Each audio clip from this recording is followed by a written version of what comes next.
The Lens program on UBC TV is proudly brought to you by Mustafa, Chigozi, welcome home. It is small, but it is something. Everyone starts from somewhere. Welcome home. Chigozi, the problem is the foundation. You know the kind of cement I'm using in this foundation? I guarantee you even my grandchildren will come and find this house. Muzaffaru, the day I decide to build, in fact, I will import the foundation into the country. By the way, your security lights, they are very small. Me, when I build my house, I will put the motion sensor. As you can see the living room, I managed to bring in some tiles. And I told you, when I build my house, I get tiles from Italy, Rome, bring them here, original. This nonsense of having one TV, me! Some people talk about building houses. Others build them. Do you have land? I am working on it. You buy your buy today and get the job done. Strong, reliable, available at hardware shops countrywide. Yes. It hasn't been easy at all. I know. But with your buy, chiba chigwa. So you buy, your buy. Makerere Institute for Social Development, a certified institution for higher learning, invites applicants for certificates and diploma courses like accounting and finance, procurement, journalism, tailoring and fashion design, with many other skills-tailored courses. Our institution is compliant. First of all, it is recognized by National Council for Higher Education. We are certified. The registration number is UBB 187. Tested and tried since 1995, Makerere Institute for Social Development is your solution when it comes to quality education. You may apply for January, May, August intakes. Find us along Sir Apollo Kagwa Road, opposite Makerere University Sports Ground. Our tuition is affordable with a state-of-art facilities. Early birds stand a chance to grab themselves bursaries. MISD or Makerere Institute for Social Development, facilitating your career.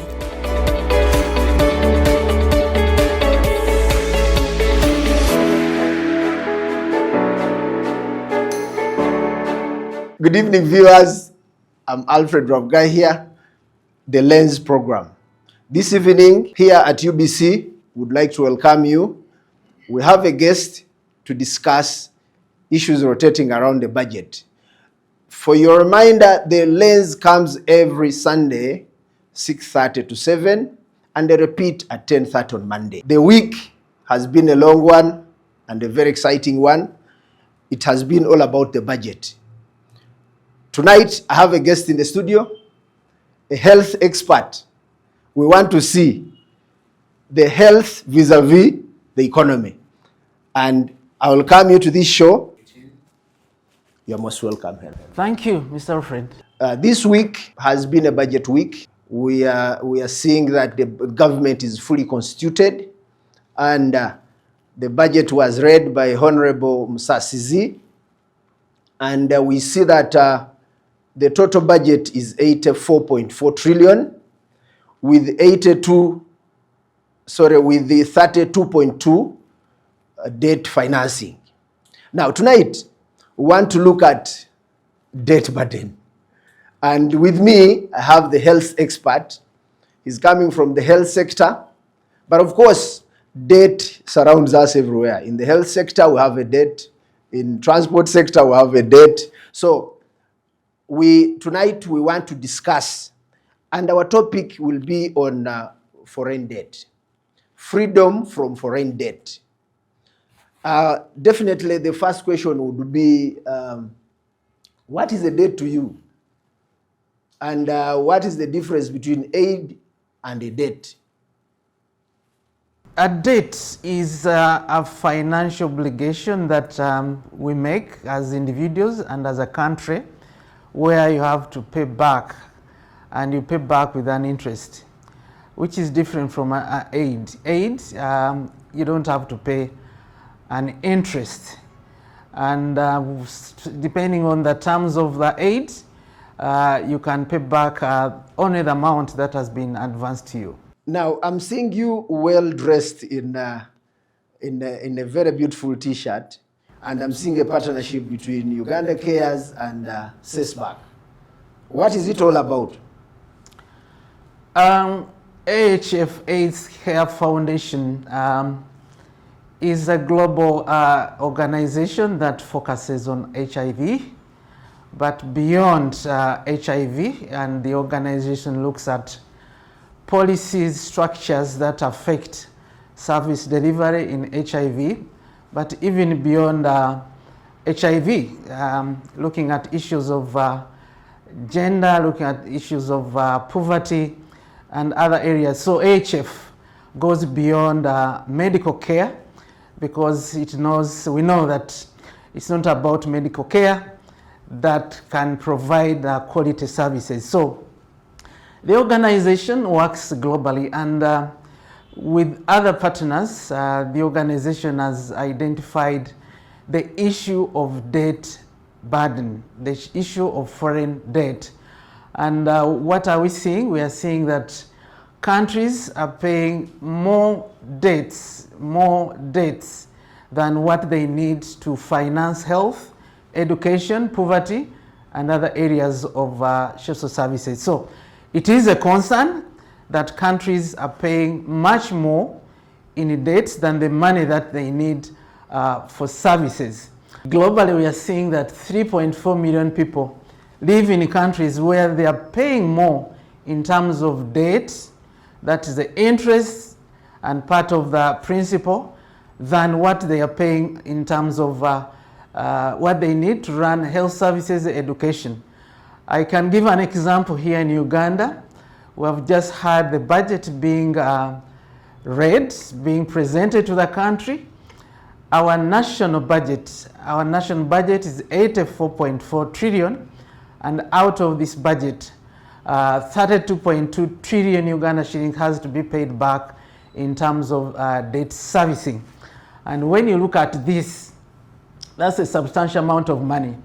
Now, again, looking at this debt that have to be paid back, you find that the foreign debt accounts for 11.2 trillion Uganda shillings. And that's a lot of money that has to be given back to the creditors who are already rich. And that means that they are impoverizing, they are making us more poor, because we don't have enough, and quite a lot is moving back to those that already have. And we are saying that this is a debt injustice. Just a minute, Henry.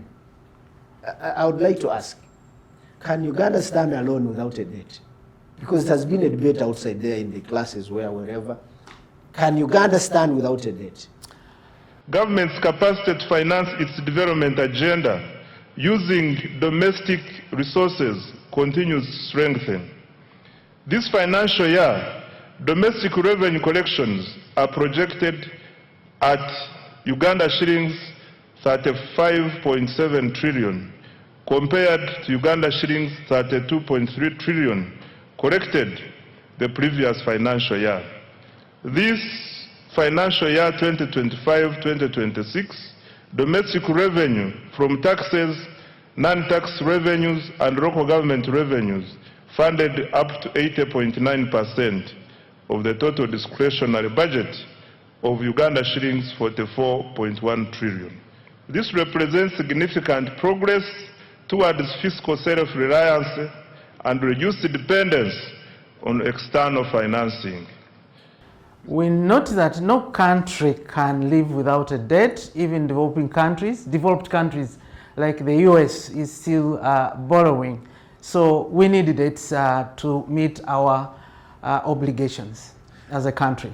I buy that from you, because most of us survive in debts and we live by debts. But the issue is, for the viewer outside there, the issue is debt management.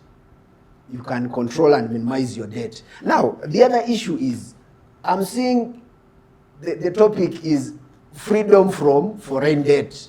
Why is Uganda Care so much involved in this campaign? AHF is involved in a foreign debt campaign because of the structure of the global debt system. The global debt system is built on unfair terms. You find that developed countries lend to developing countries at rates that are not fair. When you look at developed countries, they are considered as risky So in that you find that the interest rates that is charged for developed countries is quite different from developed countries. I have an example. When US is borrowing from IMF or World Bank, they are charged an interest of 2%. When it comes to developing countries like Uganda, the interest rate is quite different. We are looking at what's the average interest rate that Uganda pays on these foreign debts. It's around 7.5, which is many times much more than what US and other developed countries pay. And that means that this is unfairness and this is an injustice in terms of the debt system. Secondly, you find that the international global system, the financial system, is dominated by the wealthy countries. The developing countries have little say. They don't have substantial voting rights on the international, financial system. That means that when decisions are being made, they are made in favor of the developed countries. And the example of the interest rate is very clear. We are paying much more in terms of interest rates compared to the developed countries. So that is the architecture of the financial system, which is unfair, and we are saying that it has to be reversed. And when you look at how much has been allocated to health, it's 5.2 trillion Uganda shillings, which is far less than the 11.2 trillion shillings that has to be taken back to the creditors. So there is unfairness, and when you look at that, there is no way Uganda can be able to meet all its health needs and other needs under health, under poverty reduction and other areas. Well, that's very well explained. Thank you very much. For the viewers outside there, you're watching the Lens program. This program comes your way every Sunday, 6:30 to 7. Now, I want you to highlight how these debts affecting the developing countries. Because in the budget, which was read recently, we are told debt servicing, is at 32.2 trillion. Now, we as developing countries, why are we so much affected? It's very obvious. If you are paying much more in terms of profit, in terms of interest to the creditors than what you need to develop health system, to provide, build more hospitals, provide human resource, then you are being affected. It should be that these developmental debts should help us meet most of our needs. But a situation where you're paying much more than what you need is a concern. Increasing domestic revenue is not merely a fiscal objective. It is a sovereignty objective. A country that finances its development from its own resources enjoys greater policy independence, resilience, and sustainability.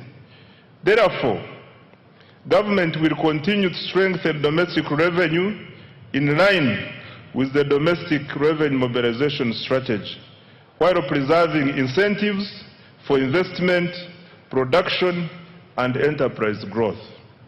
In financial year 2026-2027, domestic revenue is projected to increase to Uganda shillings 45.6 trillion from Uganda shillings 35.7 trillion in financial year 2025-2026, equivalent to 15.9% of GDP. As of December 2025, Uganda's total public debt stood at United States dollars 34.86 billion, equivalent to approximately Uganda shillings 126.19 trillion.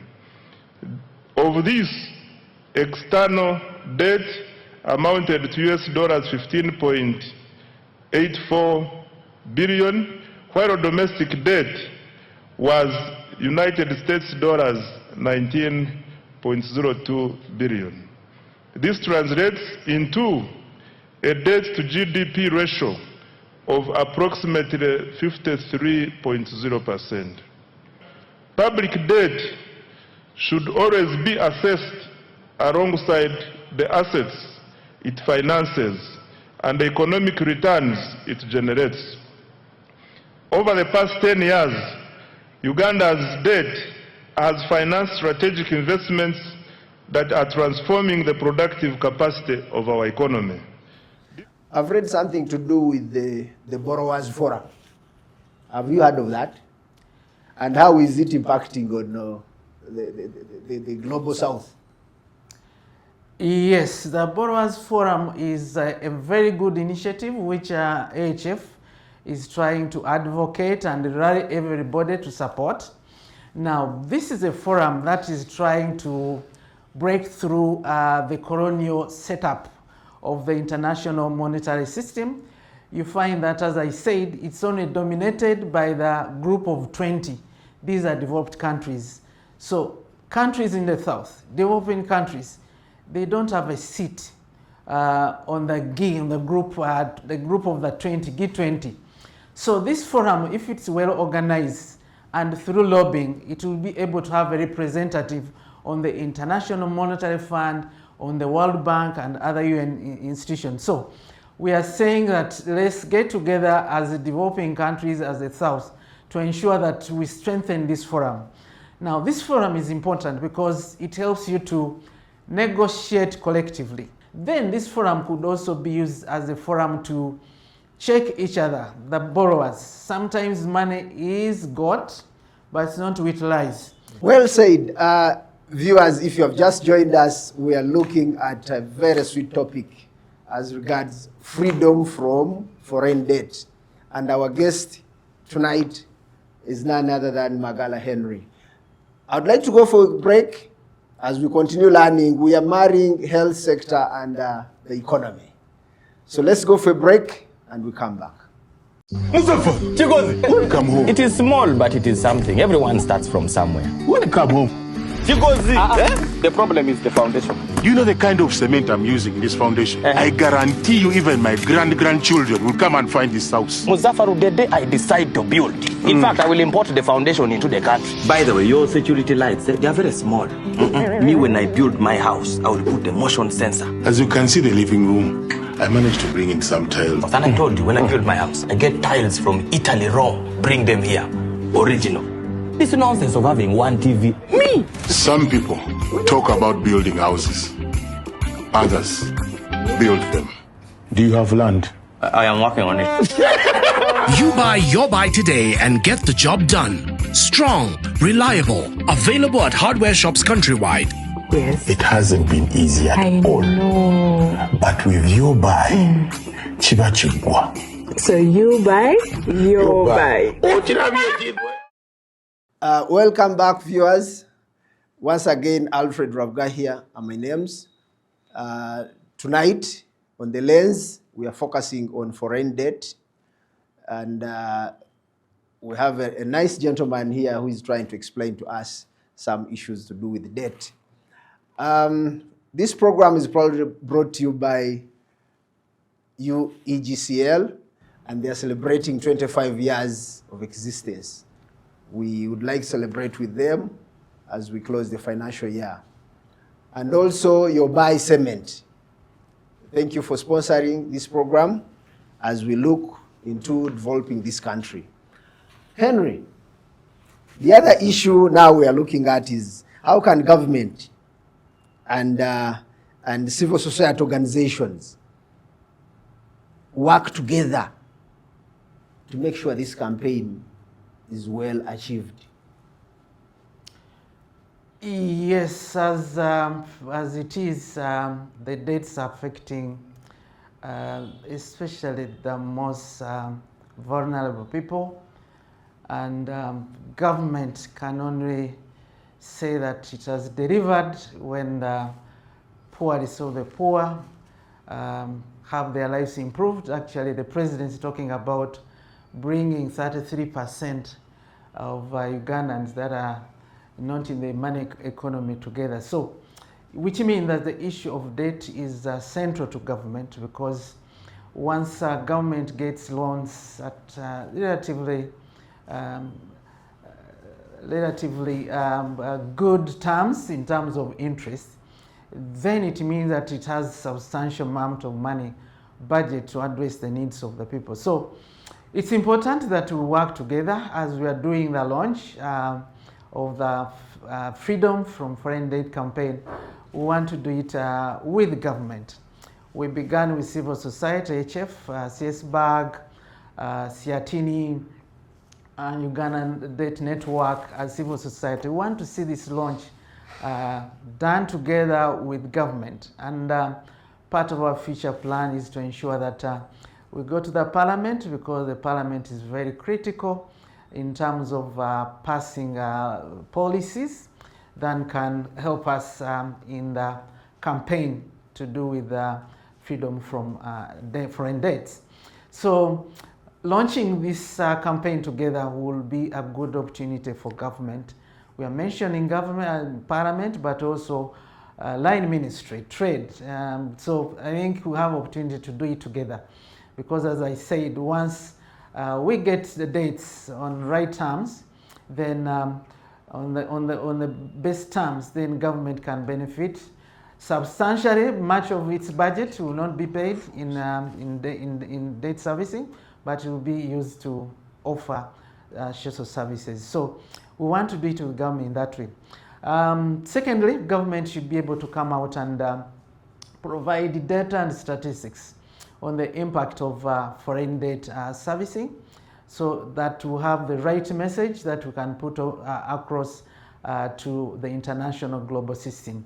So I think that's very important. But also government, there are international networks that have been set up, again, to take this campaign globally, so Uganda can be part of the countries that are involved in the foreign debt movement, which puts many stakeholders together to advocate for cancellation of debts, pauses in the debts, and ensure that the poor are supported. So I think we can do quite a lot with government. Now, looking ahead, Henry, what are the key reforms needed for by developing countries to ensure that this debt is beneficial? Part of the reform, I've mentioned the Debtors Forum, the International Financial System, World Bank, IMF, UNC institutions should be able to recognize the Debtors Forum. That means that should be given a presence on those international financial bodies, so that the views of the developed countries can come out in terms of the loans, in terms of the terms of loans that are being given to developing countries. So I think that's a critical area of reform, supporting the Debtors Forum. Secondly, we are also saying that countries, once they are affected by epidemics like Ebola right now, we are asking international financial institutions, our creditors, to be able to pause debt repayment. I attended a conference, a meeting on Ebola in Congo, and they have put up a budget of 70 million, US dollars. But when you ask how much of that is available, you find that quite a big part of that budget has not been, responded to. So we are saying that in such instance, if there are cases like Ebola, like COVID, developing countries that are struggling should pause debt payment, debt servicing until such epidemics are dealt with. Then also we are saying that right now AI is a very lucrative way of wealth creation. And so a lot of money, a lot of funds, a lot of revenues generated around AI.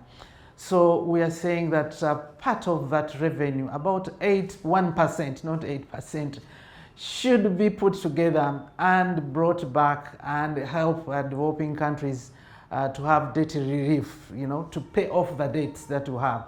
So if the international community can listen to that, I think it will go a long way to ensure that developing countries get off the hook of the debts that are becoming impossible to pay. So I think with those reforms, but also there are other countries that have done very well. They have said that for us, the debts, you are choking on debts as developing countries. We are going to exonerate you from paying that money, and can you put it to projects that help the people? And we have seen countries like Spain. I think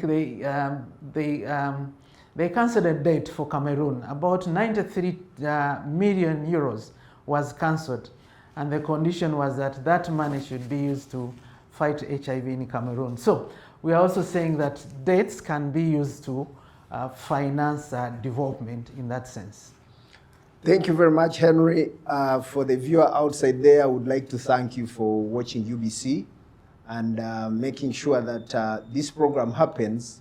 It is always done by the sponsors of this program. The program is called the Lens Program, where we focus on issues happening in the country in different sectors. Today, we have looked at freedom from debt. The issue is debt.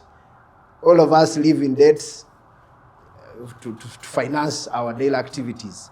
Thank you very much, Henry. For the viewer outside there, I would like to thank you for watching UBC and making sure that this program happens. It is always done by the sponsors of this program. The program is called the Lens Program, where we focus on issues happening in the country in different sectors. Today, we have looked at freedom from debt. The issue is debt. All of us live in debts to finance our daily activities. But you need freedom from debt for you to be well and for you to achieve more. I remain Alfred Rabgahia. I wish you the best of your Sunday. Let's meet next Sunday, God willing.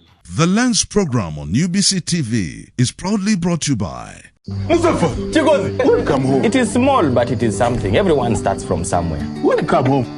The problem is the foundation. You know the kind of cement I'm using in this foundation? I guarantee you even my grandchildren will come and find this house. Muzafaru, the day I decide to build. In fact, I will import the foundation into the country. By the way, your security lights, they are very small. Me, when I build my house, I will put a motion sensor. As you can see the living room, I managed to bring in some tiles. And I told you, when I build my house, I get tiles from Italy, Rome, bring them here. Original. This nonsense of having one TV. Me! Some people talk about building houses. Others build them. Do you have land? I am working on it. You buy your buy today and get the job done. Strong, reliable, available at hardware shops countrywide. Yes. It hasn't been easy at all. I know. But with your buy, chiba chigwa. So you buy, your buy. Makerere Institute for Social Development, a certified institution for higher learning, invites applicants for certificates and diploma courses like accounting and finance, procurement, journalism, tailoring and fashion design, with many other skills-tailored courses. Our institution is compliant. First of all, it is recognized by National Council for Higher Education. We are certified. The registration number is UBB 187. Tested and tried since 1995, Makerere Institute for Social Development is your solution when it comes to quality education. You may apply for January, May, August intakes. Find us along Sir Apollo Kagwa Road, opposite Makerere University Sports Ground. Our tuition is affordable with the state-of-art facilities. Early birds stand a chance to grab themselves bursaries. MISD or Makerere Institute for Social Development, facilitating your career.